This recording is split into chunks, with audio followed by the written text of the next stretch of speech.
খুব সহজ পদ্ধতিতে গরুর ভট বা বড়ি রান্না এবং খুবই সুস্বাদু একটা রেসিপি। আসসালামু আলাইকুম, সকলে কেমন আছেন? আশা করি আল্লাহর রহমতে ভালো আছেন। যে যেখান থেকে আমার ভিডিওটি দেখতেছেন প্লিজ একটা লাইক দিয়ে ভিডিওটি দেখা শুরু করবেন। যে বট বা বুড়ি জীবনে কোনো দিন খান নাই, সেও এইভাবে রান্না করলে খেতে বাধ্য হবেন, চেটে পুটে খাবেন, এতটাই সুস্বাদু হয় এইভাবে বুড়ি রান্না করলে, একদম ভাজা ভাজা। কীভাবে পারফেক্ট বুড়ি রান্না করতে হয় গন্ধ ছাড়া, তারই টিপ সহকারে আমি রেসিপিটি দেখাবো, আপনাদের সাথে শেয়ার করতে চলে এসেছি। সকলে কেমন আছেন? তো যেভাবে আমি রান্না করেছি ঠিক সেভাবেই দেখাবো। তো আমি প্রথমে কিন্তু বুড়িগুলো ভালো করে সুন্দর করে পরিষ্কার করে নিয়েছি। এই যে দেখুন কতটা পরিষ্কার, একদম সুন্দর হয়েছে মাশাআল্লাহ। বুড়িগুলো কিন্তু পরিষ্কার করতে আমার বেশি টাইম লাগে নাই। তো প্রথমে কিন্তু আমি একটু চুলায় গরম পানি বসিয়ে দিয়েছি। তো গন্ধমুক্ত বুড়ি রান্না করার জন্য এই প্রসেসটা ব্যবহার করলে দেখবেন বুড়ি থেকে আর কখনো গন্ধ আসবে না, একটুও কোনো গন্ধ হবে না। বুড়ি রান্না করলে অনেকে কিন্তু গন্ধের জন্য খেতে পারেন না। তো যাতে গন্ধ না আসে সেই পদ্ধতিটি আজকে আমি আপনাদের সাথে শেয়ার করতে যাচ্ছি। তো আমি কিন্তু এখানে গরম পানি করে বুড়িগুলো দিয়ে দিলাম, মানে হালকা কুসুম গরম পানি করে নিয়েছি। নিয়ে তারপরে আমি একটু বুড়িগুলোর মধ্যে হলুদ দিয়ে দিলাম। তো হলুদ আর লবণ দিয়ে একটা পলক আনাবো, আনালে দেখবেন একদম গন্ধ চলে যায়, বুড়ি থেকে আর কোনো গন্ধ আসে না। তো এই প্রসেসটা ব্যবহার করলে কিন্তু বুড়ি থেকে আর একদমই গন্ধ আসে না। তো আমি হলুদ দিয়ে কিছুক্ষণ কিন্তু বলক আনিয়ে নেব। একটা বলকই আনাবো, বেশিক্ষণ জাল করব না। একটা বলক আনাইলেই দেখবেন বুড়ি থেকে একদম গন্ধটা দূর হয়ে যাবে। তো বুড়িটা এইভাবেই রান্না করলে একদম পারফেক্ট হয়, গন্ধমুক্ত বুড়ির জন্য এইভাবেই। তো আমি কিন্তু বুড়িটা বলকা নিয়ে এখন ছেঁকে নিচ্ছি পানি থেকে। তো পানিটা পরবর্তীতে আমি ফেলে দেব। তো বুড়িটা আমার কিন্তু ছেঁকে নিচ্ছি। এভাবে কিন্তু বুড়িটা করলে গন্ধ চলে যায়। গন্ধমুক্ত বুড়ি প্রসেস হচ্ছে এই টিপস। তো চাইলে আপনারা একটু সোডাও ইউজ করতে পারেন। তো সোডা ইউজ করলে খুব তাড়াতাড়ি বুড়িটা সিদ্ধ হয়ে যায়। তো আমার বুড়িটা ভালো করে প্রস্তুত করা হয়েছে। এখন আমি বুড়িটা বসানোর জন্য একটা কড়াই বসিয়ে দিলাম। তো কড়াইতে কিন্তু আমি পরিমাণ মতো তেল নিয়ে নিলাম। তো বুড়িতে কিন্তু আমি সব ধরনের বুড়ি নিয়েছি, যে চিকনগুলো আছে, মোটাগুলো আছে, তারপরে কিছু তেল বুড়ির চিকনায় নিয়ে নিয়েছি। তো এখানে আমি কিছু গরম মশলা নিয়ে নিয়েছি অল্প করে। তো গরম মশলাগুলো তেলে দিয়ে প্রথমে আমি এরপরে পেঁয়াজ কুচিগুলো দিয়ে দিলাম। তো পেঁয়াজ কুচিগুলো আমার কিছু বাদামি কালার হয়ে যাওয়ার পরে আমি রসুনের পেস্ট আর আদা পেস্ট দিয়ে দিয়েছি। আগে অ্যাকচুয়ালি স্কিন হয়ে গেছে আমার দেওয়াটা। তো আমি পেঁয়াজটা একটু হালকা ভেজে তারপরে আমি রসুনের পেস্ট আর আদা পেস্ট দিয়ে দিয়েছি আগে, দিয়ে তারপরে আমি পরে একটু পানি অ্যাড করে তারপরে এখানে হলুদের ফাঁকি, মরিচের ফাঁকি, ধনিয়া দিয়ে দিয়েছি, ধনিয়া, জিরা। তো সব ধরনের মশলাই আমি এখানে অ্যাড করলাম। তারপরে জিরার ফাঁকি, ধনিয়া ফাঁকি দিয়ে দিলাম, হলুদ, মরিচ, পরিমাণ মতো লবণ দিয়ে মশলাটা ভালো করে কষিয়ে নেব।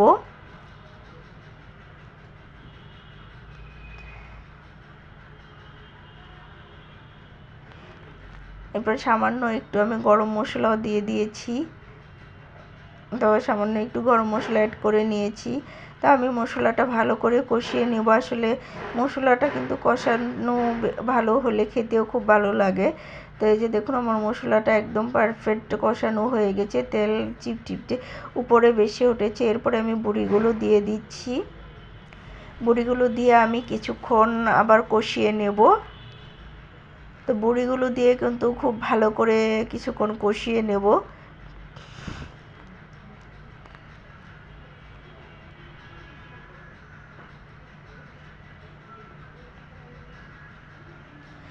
কিছুক্ষণ নেড়ে ছেড়ে মিশিয়ে নিলাম, নিয়ে এরপরে ঢাকনা দিয়ে ঢেকে দেব।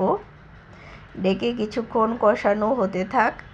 তারপরে ফিরে আসলাম কষানোর পরে। এই যে দেখুন একদম সুন্দর হয়ে কষানো হয়ে গেছে। এরপরে আমি এটার মধ্যে পানি অ্যাড করব। তো অ্যাকচুয়ালি বড়িটা একবারে রান্না করলে কিন্তু খেতে স্বাদ হয় না। বড়িটা দাপে দাপে রান্না করলে অ্যাকচুয়ালি বড়িটা খেতে খুবই সুস্বাদু হয়, এতটাই মজা হয় যা বলার বাইরে। তো বড়িটা কিন্তু আমি কয়েকটা ধাপেই রান্না করব।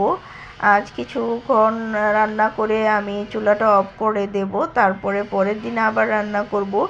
আসলে 2-3 বার কিন্তু বড়িটা ঝাল করে নিলে তাহলে বড়িটা খেতে একদম পারফেক্ট হয়, খেতেও খুব সুস্বাদু হয়। তো ঝোল দিয়ে আমি কিছুক্ষণ জাল করে নেব, তারপরে জাল করে কিন্তু আমি এখন এটা অফ করে দেব, দিয়ে আবার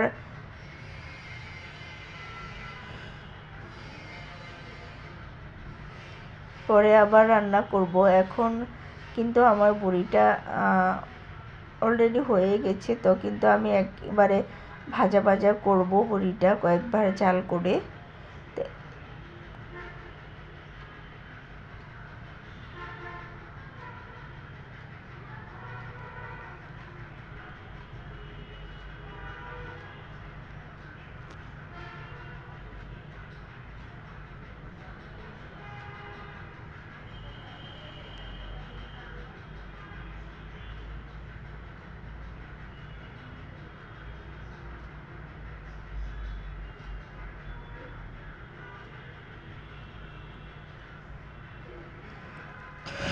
তো আমি বড়িটা কিন্তু এর পরের দিন এই যে দেখুন আমি যে করে রেখেছি এই জমাট বেঁধে আছে। তো আমি এখন আবার চুলাটা ধরিয়ে দিলাম, আবার কিছুক্ষণ রান্না করে নেব। এর পরের দিন কিন্তু ফিরে আসলাম এর পরের দিনের, এটা হচ্ছে এর পরের দিন। তো পরের দিন আবার কিছু জাল করে নেব বড়িটা। তো কিছু জাল করে নেব আবার। আমি এভাবে 3-4 বার জাল করেছি। এরপরে কিন্তু আমি আবার বন্ধ করে দিয়েছি। এই যে অলরেডি বড়িটা দেখুন এই যে জমাট বেঁধেছে, উপরে দেখুন এই যে হয়েছে। তো এটা আমি আবার কিছু জাল করে নেব। তো জাল করার পরে কিন্তু একদম পারফেক্ট হবে খেতে। তো প্রায় কিন্তু বড়িটা হয়ে গেছে। তো হয়ে যাওয়ার পরে আমি একটু ধনিয়ার ফাঁকি, জিরার ফাঁকি, গরম মশলা এটি অ্যাড করব উপরে, করে কিছুক্ষণ নাড়াচাড়া করে আর কিছুক্ষণ জাল করে একদম ভাজা ভাজা করে নেব। তাহলে আমার বড়িটা একদম পারফেক্ট হয়ে যাবে। খেতে কিন্তু এইভাবে বড়ি রান্না করলে এতটাই স্বাদ হয়, যারা রান্না করে এইভাবে খান তারা তো জানেন, আর যারা খান নাই তারা এই প্রসেসটা ফলো করে রান্না করে দেখবেন, খেতে যে কতটা স্বাদ হয়। তো আমার বড়িটা কিন্তু একদম ভাজা ভাজা করে নিচ্ছি। এখন কিন্তু আমার বড়িটা রান্না প্রায় শেষ, খাওয়ার প্রস্তুত হয়ে গেছে। তারপরেও আমি কিন্তু আরও কিছুক্ষণ ভাজা ভাজা করে নেব একদম, তাহলে কিন্তু আরও ভালো হয় খেতে।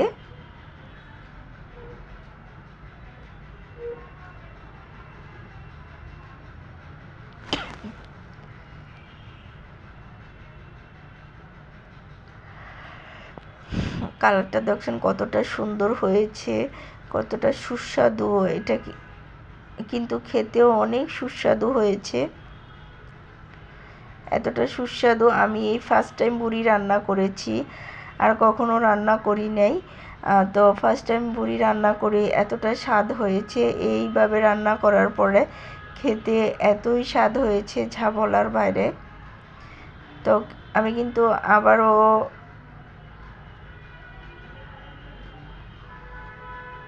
জাল করে নেব। তো এইভাবে কিন্তু আমি কয়েকবার জাল করে নিয়েছি, এই জন্য আমার বড়িটা খেতে এত স্বাদ হয়েছে। আমার কিন্তু অলরেডি বড়িটা রান্না শেষ হয়ে গেছে। যারা যারা এতক্ষণ আমার সাথে ছিলেন, আমার ফুল ভিডিওটি দেখেছেন, সবাইকে অসংখ্য ধন্যবাদ। আর যারা লাইক দিতে ভুলে গেছেন তারা প্লিজ একটা লাইক দিয়ে দেবেন। সবাইকে অনেক অনেক শুভেচ্ছা, ভালোবাসা রইল। সবাই আমার জন্য দোয়া করবেন, আপনাদের জন্য অনেক অনেক দোয়া ভালোবাসা রইল মন থেকে। দেখেছেন কতটা সুন্দর হয়েছে কালারটা, একদম ভাজা ভাজা হয়ে গেছে। কিন্তু সবাই ভালো থাকবেন, সুস্থ থাকবেন। আল্লাহ হাফেজ, আসসালামু আলাইকুম।